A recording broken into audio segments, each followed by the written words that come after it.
जब देवी लक्ष्मी ने भगवान विष्णु को रुला दिया। पौराणिक कथाओं के अनुसार भगवान श्री विष्णु एक बार धरती भ्रमण के लिए जा रहे थे।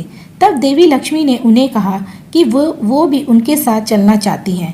तब विष्णु जी ने कहा कि वो उनके साथ एक शर्त पर ही चल सकती हैं। लक्ष्मी जी ने शर्त पूछी तो विष्णु जी ने कहा कि धरती पे चाहे कोई भी स्थिति क्यों ना आए, उन्हें उत्तर दिशा की तरफ नहीं देखना। लक्ष्मी जी ने शर्त मानी और श्री हरि के साथ चल दी। जब दोनों धरती का भ्रमण कर रहे थे तब देवी की नज़र उत्तर दिशा की तरफ पड़ी। वहीं इतनी ज़्यादा हरियाली थी कि वह खुद को रोक नहीं पाई और बगीचे की तरफ चल दी।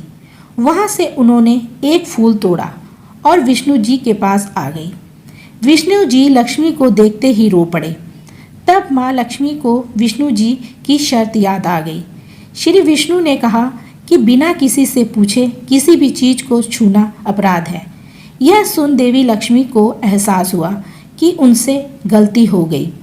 उन्होंने माफ़ी मांगी, लेकिन विष्णु भगवान ने कहा कि इसकी माफ़ी तो बगीचे का माली ही दे सकता है। विष्णु जी ने कहा कि लक्ष्मी जी को माली के घर दासी बनकर रहना होगा। लक्ष्मी जी ने यह सुन तुरंत ही गरीब औरत का वेश धारण किया और माली के घर चली गई। कभी खेत में तो कभी घर में माली ने उनसे काम करवाया। लेकिन जब माली को पता चला कि वह कोई और नहीं बल्कि माँ लक्ष्मी है तो वह रो पड़ा। उसने कहा कि जो भी उसने किया उसके लिए उसे माफ़ कर दे। तब लक्ष्मी जी ने मुस्कुराते हुए कहा कि जो भी हुआ वो नियति थी, इसमें किसी का भी कोई दोष नहीं है। लेकिन माली ने जिस तरह से लक्ष्मी जी को अपने घर का सदस्य समझा, उन्होंने उसकी झोली आजीवन सुख समृद्धि से भर दी। उन्होंने कहा कि अब जीवन में उसके परिवार को किसी भी तरह का दुख नहीं भोगना होगा। इसके बाद वह विष्णु लोक वापस चली गई।